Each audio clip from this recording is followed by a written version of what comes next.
Ikiwa leo ni Novemba 11 mwaka wa 2025, siku ya Jumanne, ninakualika katika mfululizo wa masomo ya mwongozo wa kujifunza Biblia. Hii ni robo ya 4 isemayo mafundisho ya imani kutoka kwa Yoshua. Juma hili tunaliangazia somo la 7 lisemalo utii wa kiwango cha juu kabisa. Ibada kwenye eneo la vita. Mada ya leo inasema madhabahu ya kuanza upya. Ni kitu gani kilichokuwa motisha ya Yoshua ya kumjengea Bwana madhabahu? Soma Yoshua sura ya 8 aya 30 na 31. Linganisha na Kumbukumbu la Torati 11 aya 26 hadi 30 na Kumbukumbu la Torati 27 aya ya 2 hadi ya 10. Katika wakati wa wazee wa imani, madhabahu yalikuwa alama ya safari yao na yakawa uwakilishi wa hoja yao ya kudai nchi walioahidiwa na Mungu. Sasa kwa kujenga madhabahu, Waisraeli walishuhudia kutimizwa kwa ahadi zilizotolewa kwa mababu zao. Katika suala hili, ujenzi wa madhabahu ni kutimizwa moja kwa moja kwa maagizo yaliyotolewa na Musa. Torati 11 aya 26 hadi 30, Torati 27 aya 2 hadi ya 10. Yoshua sura ile ya 8 aya 30 hadi 55 ina nafasi muhimu katika kuunda ujumbe mzima wa kimaandiko wa kile kitabu.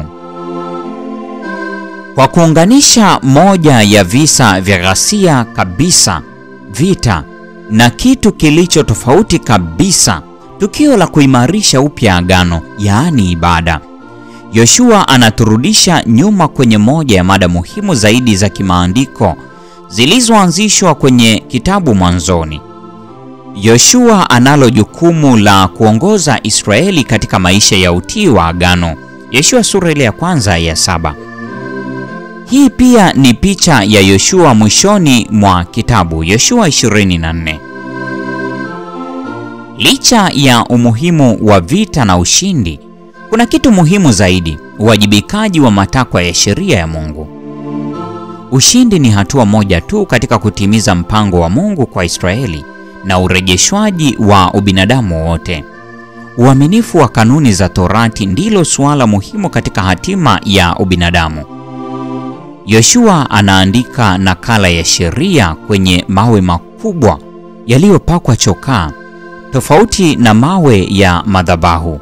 Linganisha na Kumbukumbu la Torati 27 ya 2 hadi ya 8.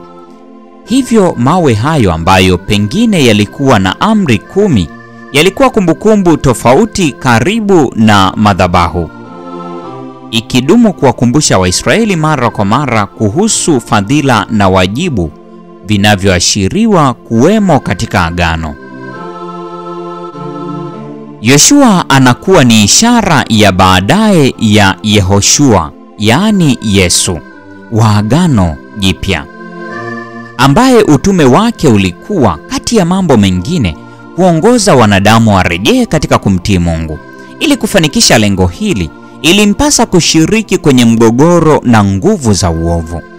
Lengo lake kubwa lilikuwa kutimiza mahitaji ya agano kwa niaba yetu, maana ahadi zote za Mungu zilizopo katika yeye ni ndio.